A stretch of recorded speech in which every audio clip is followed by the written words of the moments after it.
Ulang lagi. Wa yundabu siwaku, dan disunahkan apa siwak fi kulli waqtin, di setiap waktu. Illa li shaimin, kecuali bagi seorang yang berpuasa ba'da zawali, setelah zawal.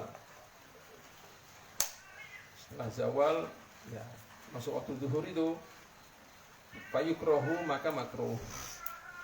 Tapi bukan makruh tahrim ya.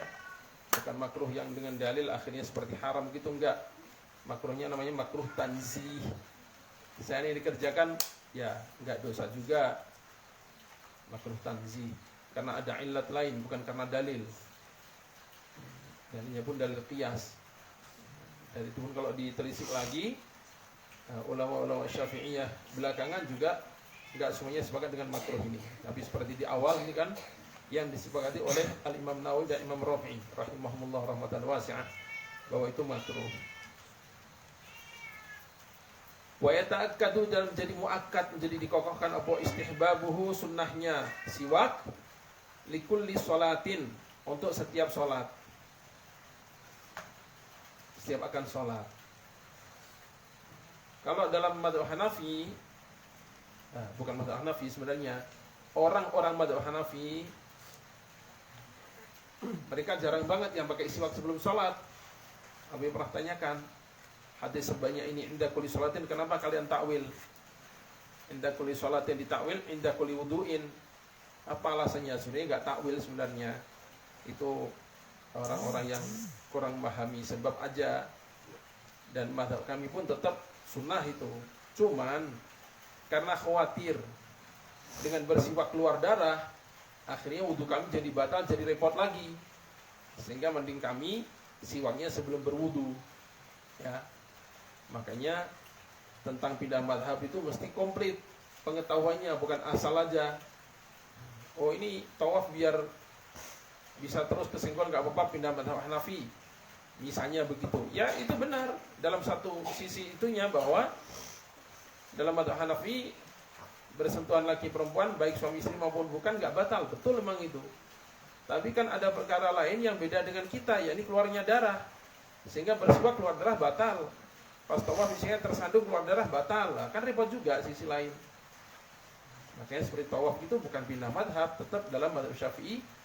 Ambil qaul namanya Imam Harmalah yang mengatakan bila tersenggol gak sengaja, bukan menyentuh ya, tersenggol gak sengaja, maka itu tidak batal, beres jadinya. Likulli sholatin, untuk setiap sholat. Wa qiraatin, dan membaca, terutama baca Al-Quran, baca hadis, ngaji dan sebagainya. Wa wudu'in, dan setiap akan wudu. Setiap akan wudu maka disunahkan bersiwak. Itu untuk bersih wudu itu Masya Allah, orang India, Pakistan, Bangladesh luar biasa memperhatiannya. Di samping memang di sana pohonnya ada, pohon arok itu, jadi murah. Wasufrati asnanin, dan karena kuningnya gigi. Wastiqadhi minan naumi, dan bangun tidur. Nah ini yang Masya Allah, untuk praktekan tuh sering kelupaan, padahal itu juga hadisnya sahih muttafaq alaih. Yashusu fa'ahu bisiwaki, Rasulullah SAW bangun tidur langsung beliau gosok mulutnya, giginya bisiwak, dengan siwak. Baca doa langsung bersiwak, sebenarnya begitu. Cuman mengisi omongan ini beratnya, bukan berat sebenarnya, sering lupanya gitu. Bangun tidur langsung bersiwak. Wa dukhuli baitihi, dan tatkala akan masuk rumah. Wa taghayyuril fami min akli kulli karihir rihi, dan berubahnya bau mulut, maksudnya itu bukan mulutnya berubah jadi menyon ya. Berubahnya bau mulut sebab makan segala sesuatu yang berbau tidak sedap. Habis makan bawang, habis makan apa? Jengkol, petai.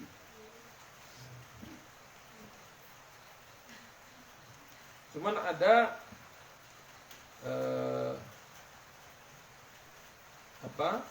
makanan-makanan atau ya makanan yang karena dalamnya bau itu, sampai sebagian ulama di Pakistan menganjurkan siwak aja nggak cukup, mesti makan makanan yang memang baunya segar, permen atau daun mint dan sebagainya begitu. Apalagi akan sholat, akan baca Quran. Sampai Rasulullah SAW perintahkan orang yang habis makan bawang menjauh dari masjid. Masuk aja, jangankan masuk, mendekat aja jangan.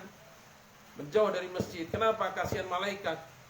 Menderita malaikatnya kecium bau tidak sedap itu. Begitu. Makanya ingat, menurut Imam Nawawi rahimahullah, sengaja buang angin dalam masjid itu hukumnya haram. Oh, kan nggak bunyi, bukan masalah bunyinya, baunya itu. Manusia aja pengap kalau kecium bau itu, apalagi malaikat bisa mabuk itu malaikatnya. Kasihan, mendatangkan penderitaan bagi malaikat.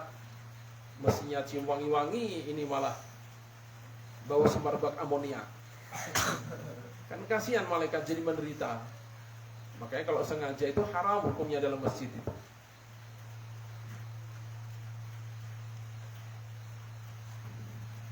Batarki aklin, dan berubahnya bau mulut karena nggak makan. Dari pagi nggak makan sama sekali, diem aja mulutnya, itu kan bau itu. Itu bau. Bangun tidur jelas bau. Nggak tahu kalau tidurnya sambil ada permennya gitu, belum pernah nyoba soalnya. Cuman secara umum bangun tidurnya mulutnya bau gitu.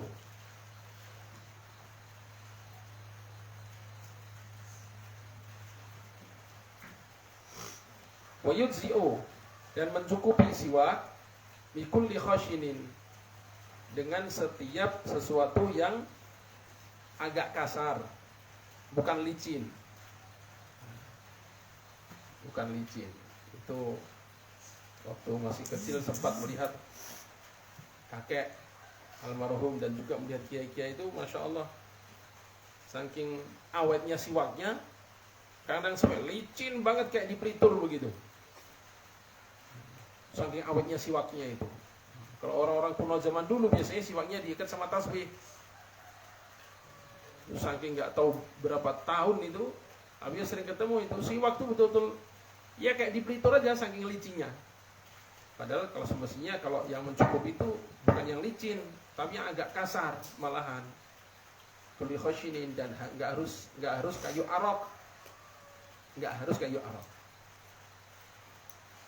Kayu apa? Ya banyak kalau tempat kita yang mirip-mirip itu kayu kersen. Nah, itu seratnya lembut juga dan nggak bahaya juga, baik untuk kesehatan maupun untuk gusi dan gigi. Boleh. Nah, mau beli kayu arok nggak punya uang, udah cari kayu kersen, dipepek aja lembut, jadi siwak udah. Kalau sikat gigi gimana? Ya kalau waktu gosok gigi niatnya bersiwak dapat juga. Cuman kan nggak pantas kalau dibawa sholat. Imamin mau takbir ngeluarin sikat, tuh orang kaget semua tuh. Ini Ustaz mau ngapain? Ini apa rupa kalau ini di mihrab, dibikin kamar mandi aja. Maka kalau secara fikih ya mencukupi memang yujzi'u.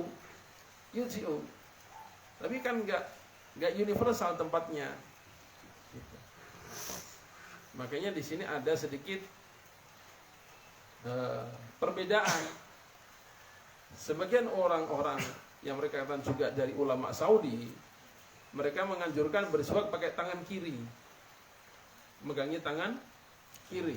Kenapa? Karena bersiwak termasuk tanzif, termasuk bebersih. Nah, bebersih itu anjurnya pakai tangan kiri, karena tangan kiri untuk perkara yang kotor-kotor, kan begitu memang. Istinja dah jelas, atau kita berwudu meratakan air, menggosok kaki, maka dengan apa? Kelingking tangan kiri. Walaupun kaki kanan tetap aja pakai kelingking tangan kiri, karena itu masuk bersih. Sehingga mereka bersiwak tangan kiri kekeh. Tapi ulama lain, ini yang Abu ikuti, mereka katakan bukan, tetap tangan kanan. Kenapa alasannya? Karena bersiwak itu tidak termasuk tanzif, tapi termasuk tazyin. Bukan bebersih, tapi berhias. Buktinya apa? Buktinya Rasulullah SAW melakukan siwak di depan umum, di depan sahabat, di depan teman. Maknanya itu lebih seperti menyisir rambut, berhias begitu. Bukan bebersih yang lebih mirip dengan istinja.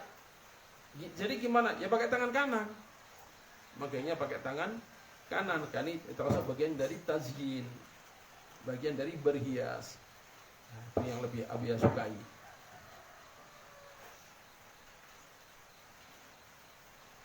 Illa asbu'ahul khashinah. Kecuali kalau yang kasar tangannya saking rajinnya kerja sampai kayak gergaji begitu misalnya jarinya ini. Oh, masya Allah, saking rajinnya entah kerja apa, narik tambang apa begitu, sampai jarinya itu kasarnya bukan main.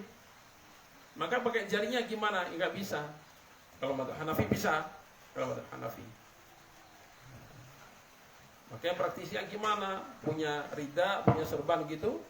Nah, dibungkus jarinya dengan itu. Maka itu kan agak kasar. Nah, tapi jangan keseringan. Akhirnya kasihan nanti yang putih jadi coklat itu. Kenapa rida ujungnya coklat semua ini? Parah lagi di sebagian pesantren-pesantren kuno gitu, bajunya baju koko, udah ujung bawahnya tuh dipegang, jadiin siwak, terus akhirnya ujungnya nggak ada yang bersih, nggak ada yang putih, coklat semua, hitam lagi lama-lama. Ya Allah.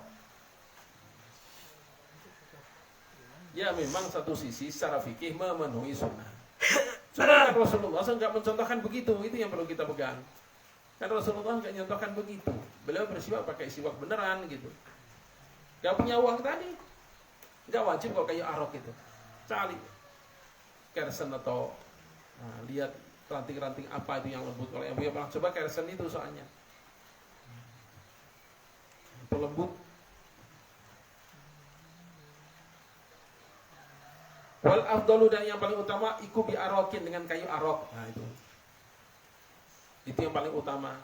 Rasulullah SAW ngasih hadiah siwak pada para tamu juga yang kayunya kayu arok.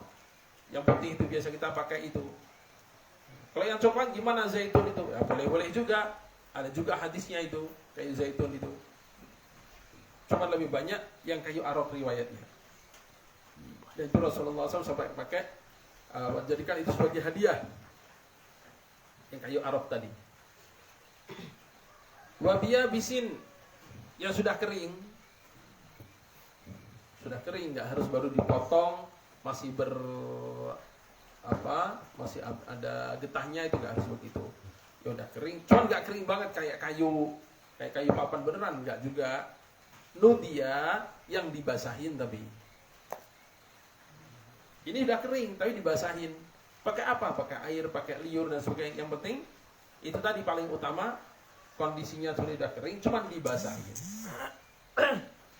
Supaya ada fungsinya. Soalnya kalau terlalu lembut, nah itu yang sering terjadi kayu zaitun sebenarnya, kadang terlalu lembut maka fungsi untuk bersihin kurang.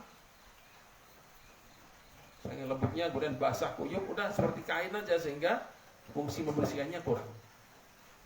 Wa yastaka ardon, dan adanya bersiwaknya melintang. Melintang itu maksudnya kalau gigi kita ya tidak ke arah akar gigi, tapi ke depan ke belakang gitu maksudnya. Ardon itu begitu. Kalau tulan kita rojok-rojok ke atas ke bawah, nah itu nggak dianjurkan tuh, khawatir malah melukai dan nggak bagus. Ini kalau sedang menggosokkan siwak ke gigi. Tapi kalau ke lidah maka tulan. Lidah juga disiwak, iya. Jadi mensiwakin lidah itu udah ajaran dari zaman dulu. Orang-orang kedokteran merasa penemuan baru, sikat lidah, pembersih lidah. Wah, itu kuno, dari zaman dulu kita dianjurkan kok. Nah, itu salah satu fadilahnya apa? Menjadikan lisan itu fasih. Entah fasih ngomongnya, entah fasih Qur'annya, pokoknya dalam kitab-kitab begitu keterangannya. Fadilahnya mensiwakin lidah dengan membersihkan lidah dengan siwak itu fadilahnya lisan jadi fasih. Itu kalau kedokteran penemuan baru itu.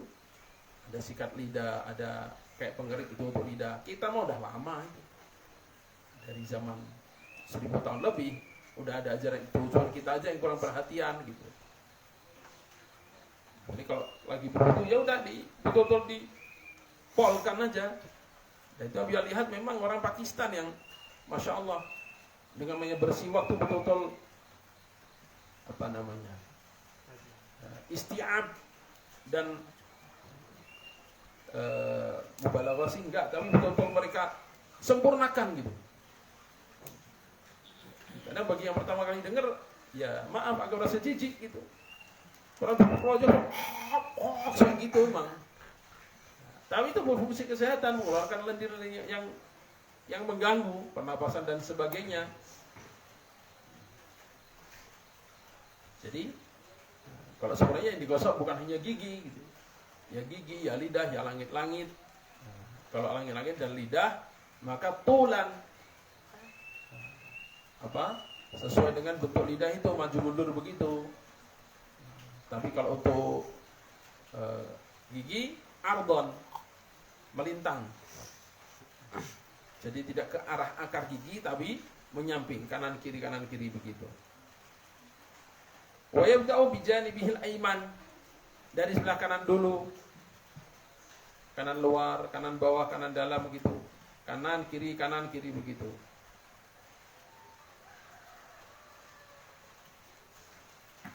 Wa yata'ahadu karasihi, dan memperhatikan kebersihan juga karasiya ad-darasihi, dudukan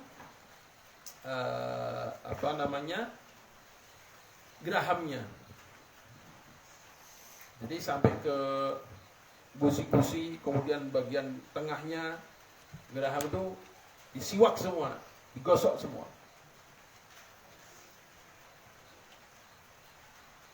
Wa yanmihi sunnata, dan niat dengan siwak itu sunnah, mengamalkan sunnah.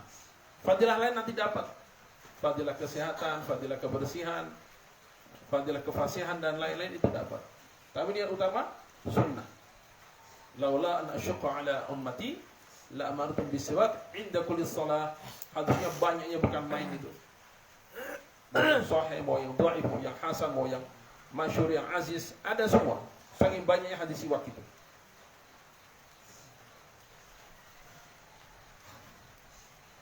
Dan niatnya sunnah, yang lain mengikuti. Wa yusannu, dah ini tentang siwak selesai ya. Fadilahnya banyak banget, dikumpulkan sampai 50 atau 70 gitu. Fadilah bersiwak itu membuat setan marah, membersihkan lidah, membuat Allah Ta'ala ridho. Dan yang sangat penting apa? Memudahkan baca kalimat thayyibah di akhir hayat. Itu yang paling penting. Itu yang paling utama, itu yang kita kejar. Dengan modal berapa itu? 5.000, 10.000? Dengan modal 10.000, 8.000, Masya Allah, diistiqomahkan, akhirnya kalimat thayyibah. Udah, keuntungan apa yang lebih gede dari itu? Ya? Modal segitu doang, 8.000, 10.000, istiqomah kerjain. Hasil apa? Kalimat thayyibah di akhir hayat. Masya Allah.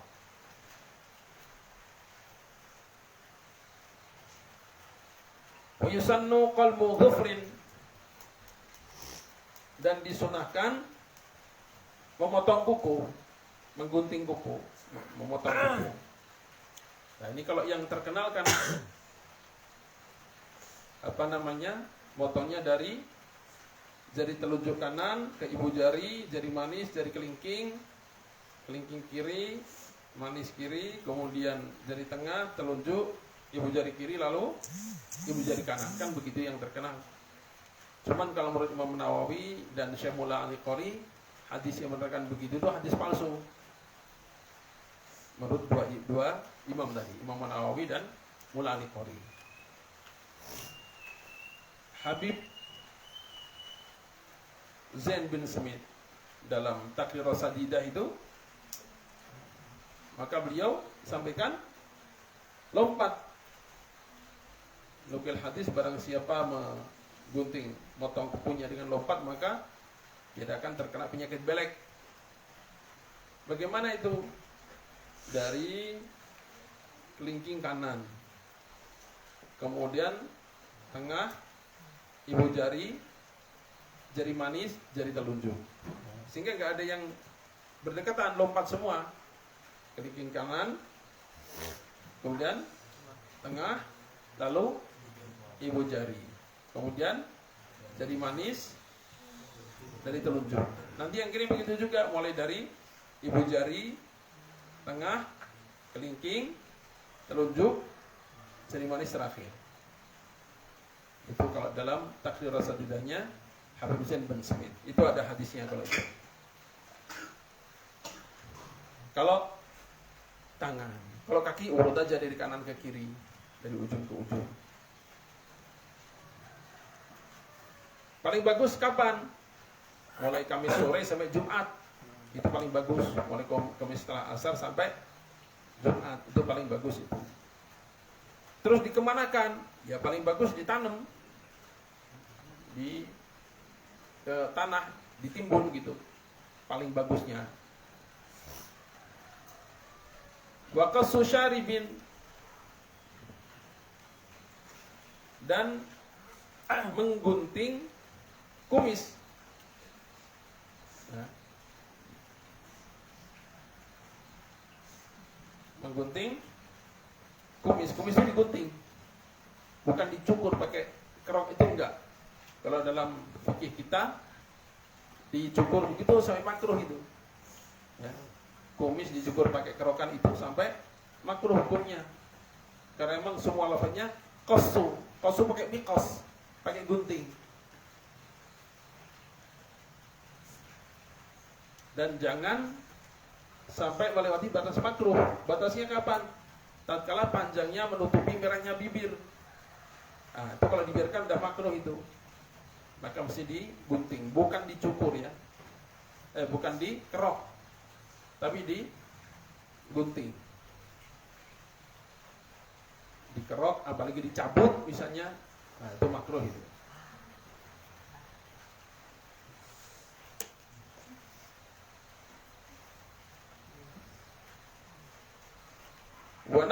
Wanat ibtin wa anfin liman i'tadahu. Kalau bulu ketek dicabut itu, mencabut bulu ketek dan bulu hidung liman i'tadahu, bagi orang yang terbiasa. Kalau terbiasa, enggak, sebenarnya kan sakit itu. Kalau kesannya ya udah dicukur aja.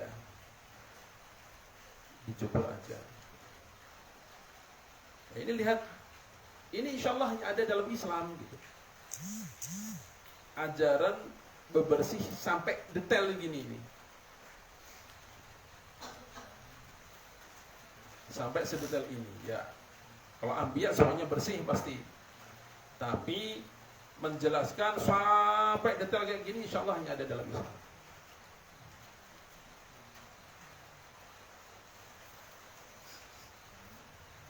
Orang Eropa non muslim itu kan kenal bersih-bersih setelah Islam masuk. Sebelumnya nggak kenal bersih-bersih, nggak mandi, sampai ada penyakit hitam, Black Death, mati hitam, sehingga karena nggak mandi, udah akhirnya hitam, menular penyakit pada mati akhirnya. Setelah datang Ibnu Rushd rahmatullah alaih memperkenalkan sabun, baru mereka tahu namanya sabun itu. Jadi sabun dari orang muslim dulu. Makanya jangan heran kalau parfum dari Paris dan Italia itu wangi-wangi. Kenapa? Untuk menutupi bau badan mereka, supaya kecium, mereka buat parfum sewangi mungkin. Berhasil. Jadi ketemuan wangi, padahal kalau parfumnya habis ya udah minta ampun baunya. Dulu begitu ceritanya.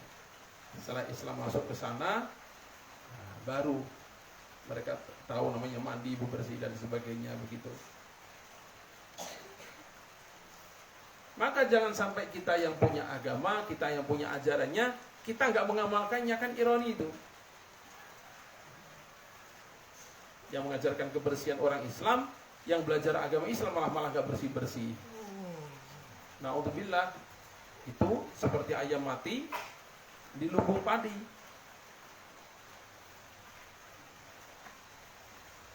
Wahal qu'anatin, dan mencukur bulu kemaluan. Ini Rasulullah SAW dalam Mishkat menetapkan, dalam Mishkatul Masabih, kitab Mishkatul Masabih itu, bahwa itu jangan lewat dari 40 hari. Jangan lewat dari 40 hari masih dibersihkan, dicukur. Wal iktihalu witron, dan pakai celak, ganjil. Ganjil bisa kanan 3, kiri 3, kanan 2, kiri 1, maksudnya gitu. Kanan 2, kiri 1, lalu 1, lalu 2 gitu maksudnya. Tetap 3-3, kanan 3, kiri 3. Caranya tadi kanan 3, kiri 3, atau 2, 1, atau 1, 2, kemudian 2, 1 begitu. Berarti ya tadi kanan 3 kali 3 kali, udah gitu aja. Nah, ini waktunya untuk laki-laki sebelum tidur ya. Sebelum tidur, bukan mau Jumatan pakai celak tebal lagi. Nah, Masya Allah. Salasan fi kulli ainin, 3 di setiap mata. Wa ghuslul barajimi, dan mencuci ruas-ruas jari. Nah, ruas-ruas jari ini, di jari ada ruas-ruasnya ini namanya barajim. Kadang daki-dakinya ada di situ kotor-kotor, maka mesti digosok. Nah, lihat sampai sedetail itu Islam itu. Digosok, dicuci. Wa hiya uqadu dhuhuril asabi'i, yakni ruas-ruas bagian belakang jari-jari. Fa in syaqqa natful ibti halaqahu, kalau berat mencabut bulu ketek maka dia cukur. Dah selesai. Wa yukrahu, dan dimakruhkan al-qaza'. Apa itu? Halqu ba'd ar-ra'si wa tarku ba'dihi, mencukur sebagian kepala, sebagian lagi dibiarkan. Ya. Dan banyak orang-orang buat style begitu. Dicukur, tengahnya dibiarin kayak kuda begitu. Atau cukur pinggirnya habis, tengahnya biarkan berjambul begitu. Qazak semua itu. Mencukur sebagian, membiarkan sebagian.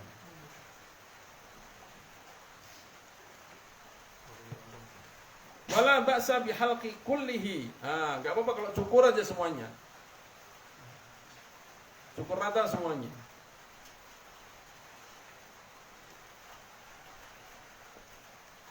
Wa yajibu, dan wajib abal khitanu khitan. Nah, ini kalau dalam qaul ini beliau mengatakan bagi laki-laki maupun wanita wajib. Tapi kalau dalam kitab-kitab lain bagi laki-laki wajib, bagi wanita sunnah. Cuman memang entah karena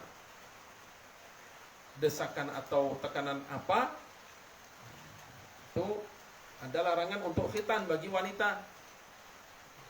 Khitannya kapan? Waktu masih bayi itu, oleh paraji-paraji itu.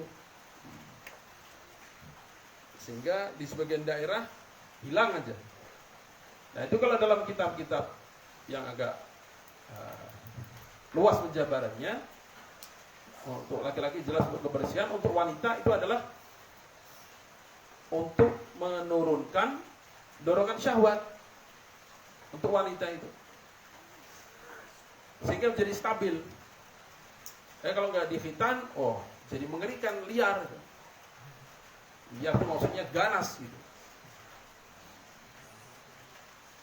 Ada teman nanya ke jamaah Pakistan, ditanya, Bapak ini kan di sini nggak ada negeri jauh 4 bulan, adanya 7 bulan. Iya, dalam negeri kami bisa 7 bulan, setahun. Iseng nanya ini teman Indonesia ini, wah gimana rasanya 7 bulan jauh dari istri? Oh justru enak, kami bisa istirahat. Kalau di rumah kami babak belur dihajar sama istri. Terus saya jelasin, ya iyalah mau mazhab Hanafi nggak disunnahkan untuk khitan. Akhirnya apa adanya, laki-laki gede gagah itu pun babak belur juga gitu.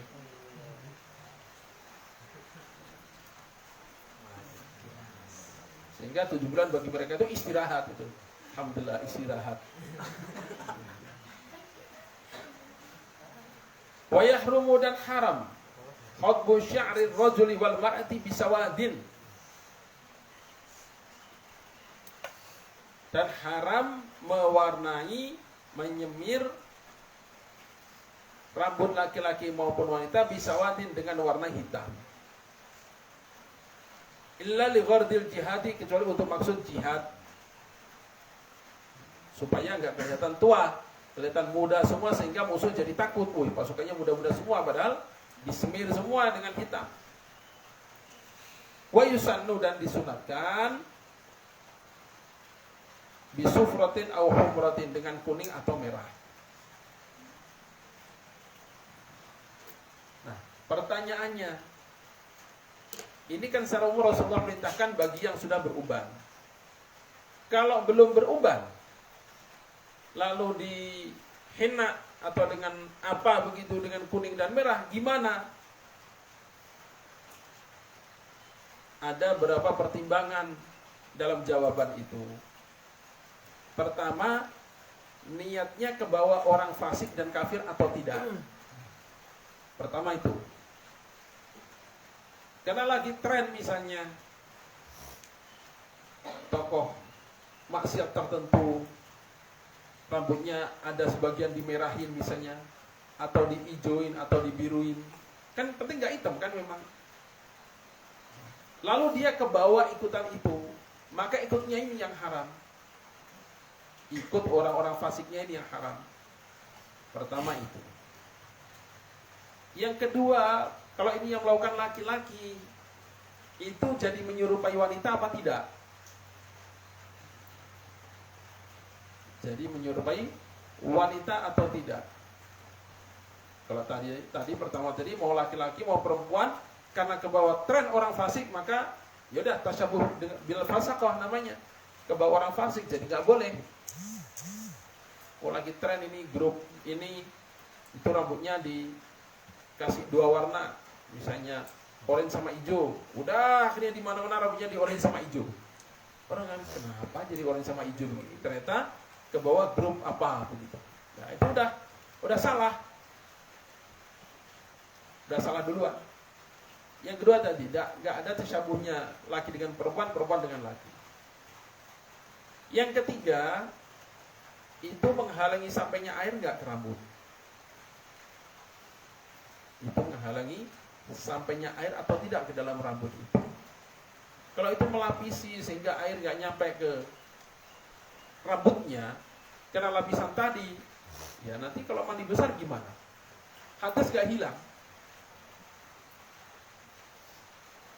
Yang keempat, itu permanen enggak? Kalau permanen, maka 3 sebab enggak ada tetap haram. 3 sebab awal tadi enggak ada pun tetap haram kalau itu permanen. Karena itu termasuk taghyiru khalqillah, merubah ciptaan Allah. Kalau itu permanen. Kalau nggak permanen nggak apa-apa. Dengan catatan 3 tadi nggak dilanggar. Nggak ada tasyabuh dengan kafarah, dengan fasaqah, tidak menghalangi air ke rambut, dan tidak ya tasyabuh rijal bin nisa, tasyabuh nisa birijal. Wallahu a'lam.